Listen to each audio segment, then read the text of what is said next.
मेरा नाम ईशान सिन्हा है। मैं एग्रीकल्चर कॉलेज गढ़वा से रावे प्रोग्राम के अंतर्गत कृषि विज्ञान केंद्र गढ़वा से जुड़कर आज जाटा गांव में गढ़वा प्रखंड में जिला गढ़वा पे यहाँ पे आया हूँ। किसानों से इंटरेक्ट कर रहे हैं हम लोग और पूछ रहे हैं कि इनको खेती बाड़ी में क्या क्या समस्या आ रहा है। उसको एक तरह से हम लोग जोड़ मिलाप के एक प्रॉब्लम ट्री बना रहे हैं जो PRA के अंतर्गत आता है। प्रॉब्लम ट्री में जैसे किसानों से बातचीत की तो वहाँ मुझे पता चला कि यहाँ का आखिरी प्रोडक्टिविटी कम क्यों हो रहा है। जैसे कि किसानों ने बताया कि बीमारी लग जाता है, ज़मीन की उर्वरता में थोड़ा कमी है, उतना ज्ञान नहीं है यहाँ के किसान लोग को, फील्ड डिस्टर्बेंस हो रहा है। अब जैसे कि डिजीज़ जैसे कि जो भी है कि बीमार हो जा रहा है तो कह रहे हैं कि अर्ली सोइंग कर देते हैं, कोई लेट सोइंग कर देते हैं, अच्छे से मैनेजमेंट नहीं कर पा रहे हैं, ज़मीन की उर्वरता कम हो रही है क्योंकि कृषि विज्ञान केंद्र से ये लोग ज़्यादा संपर्क नहीं करते हैं। तो जब मिट्टी की जाँच ये लोग नहीं कर पाते हैं तो न्यूट्रिशन इसका कम थोड़ा मिल रहा है। लैक ऑफ नॉलेज, यही लैक ऑफ नॉलेज हुआ कि KVK में कितना हमको मिलना है, कितना जाना चाहिए, वो जागरूकता ही इंसानों में नहीं है, ये लैक ऑफ नॉलेज है आपका।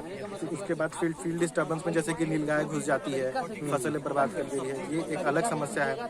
उसके बाद फिर आगे बढ़े तो इन लोग जितना लागत से अपने खेती कर रहे हैं, जितना इनकम दे रहे हैं, उतना इनको आउटपुट नहीं मिल पा रहा है। तो ये एक बहुत बड़ी समस्या है जो हर किसान आज फेस कर रहा है। जैसे कि अभी इन लोगों ने इस सीज़न में गोभी लगाया है, गोभी ये माघ के महीने में हार्वेस्ट करेंगे, लेकिन माघ के महीने में हार्वेस्ट करते करते तक गोभी का डिमांड मार्केट में कम जाएगा, तो मार्केट का कम जाएगा, इस हिसाब से इन लोग को कम प्राइस मिलेगा मार्केट में। ये एक अलग समस्या है। सिंचाई के कारण दिक्कत हो रही है, सिंचाई ढंग से नहीं कर पा रहे हैं क्योंकि यहाँ की नदियाँ जो है उतनी भी जल से है नहीं, सब सूखी पड़ी है, बिजली नहीं हो पाता है, तो लाइट कट जाता है तो अच्छे से इरिगेशन भी नहीं हो पाता है ज़्यादा।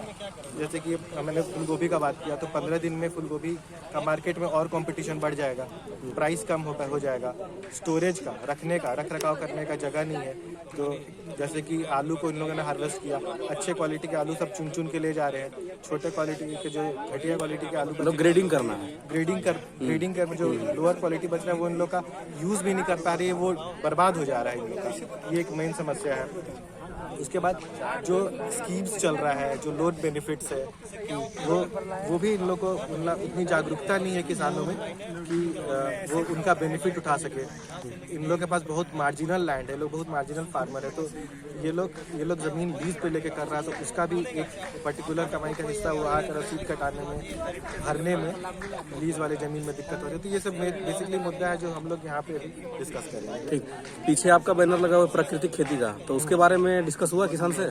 प्राकृतिक खेती के बारे में बताया गया कि जो हम लोग का हमेशा से हेरिटेज रहा है, जो पहले हम लोग करते आए हैं, जो हम लोग उसके बाद फिर उपज बढ़ाने के लिए जो हम लोग ये मतलब ग्रीन रिवॉल्यूशन के बाद हम लोग जो खाद पतवार का यूज़ करने लगे, उसके हमको तुरंत इमीडिएट इफेक्ट तो दिख गया, तुरंत फायदा हो गया, लेकिन लंबे समय में ये नुकसानदायी है, न सिर्फ किसान की मिट्टी के लिए बल्कि आदमी के स्वास्थ्य के लिए भी। अलग अलग बीमारियां हो रही है, उर्वरता मिट्टी की कम हो रही है, तो उनके बारे में उनको जागरूक कराया गया कि आप लोग जैविक खेती की तरफ बढ़े, नेचुरल फार्मिंग करें, जैसे केचुए का सहारा लें जिसको हम लोग फार्मर्स फ्रेंड भी बोलते हैं, और नेचुरल खेती, खाद पतवार, जिससे उनका फर्टिलाइज़र का कॉस्ट भी कमेगा।